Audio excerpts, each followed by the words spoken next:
Hey, I'm David Veach, and this is Elevate Your Performance. Now, I intended to share some thoughts today about the birth of the aviation industry, but I didn't want to neglect this very important late 19th century set of developments that rapidly accelerated the growth of the United States economy and really fed the second industrial revolution. That further enabled the success of Henry Ford and other automobile manufacturers at the dawn of the 20th century. So I hear a lot today about disruptive technology, but really every useful technology has its own ability to disrupt the lives of people everywhere. And the one I want to talk about today is the telegraph.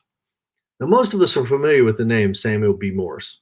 He's the inventor of a particularly successful type of telegraph machine.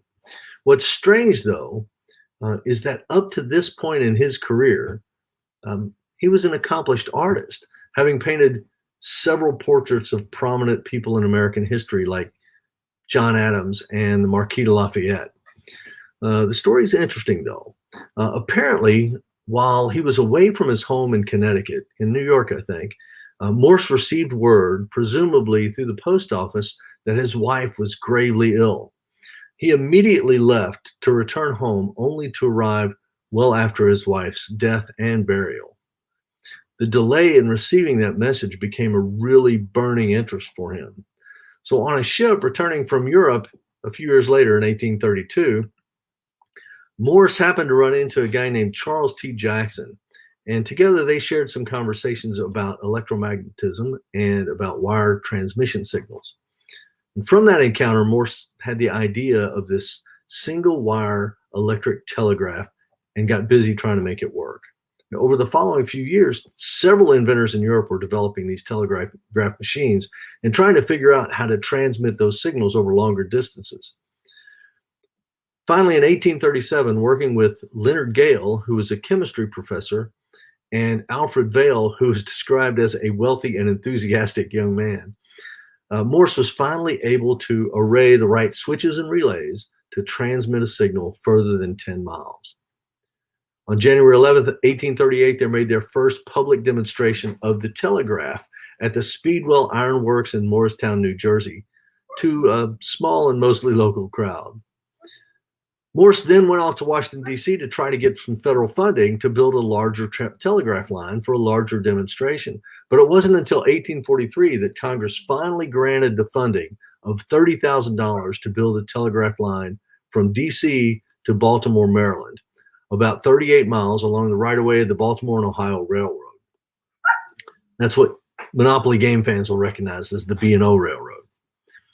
On May 1st, 1844, the first impressive demonstration occurred when the results of the Whig Party convention in Baltimore were transmitted to the U.S. Capitol. Henry Clay was their nominee for president. But the official opening of the line was on May 24th, 1844, when, in the presence of VIPs, Morse transmitted the now infamous words, "What hath God wrought?" from the Supreme Court chamber in the basement of the U.S. Capitol building all the way to B&O's Mount Clair Station in Baltimore. Now, Morse received a patent in 1840 for the electric telegraph and a second patent in 1846 for some local circuits, but these were both aggressively contested by several people despite being renewed in 1848. It wasn't until a Supreme Court case, O'Reilly versus Morse, in 1853 that definitively identified Morse as the inventor, granting full royalties and license fees owed in the interval, and that was a sum of almost $2 million. Now, about 20 companies raced to string telegraph cable across the northeastern U.S. and further west. In 1852, the New York and Mississippi Valley Printing Telegraph Company began consolidating these companies, and in 1856 acquired the bankrupt New York and Western Union Telegraph Company, creating the new and current Western Union Telegraph Company. By the end of 1861, telegraph wires ran coast to coast and rendered obsolete the 5-year-old Pony Express that the U.S. Postal Service had established for mail service from St. Joseph, Missouri, all the way to Sacramento, California. Now, about 15 years later, Western Union was offered a new technology for sale by a young inventor, but they refused, leaving the rights to the telephone to what will become the American Telephone and Telegraph Company, or AT&T as we know it. More tomorrow. Have a great day, and I'll see you tomorrow.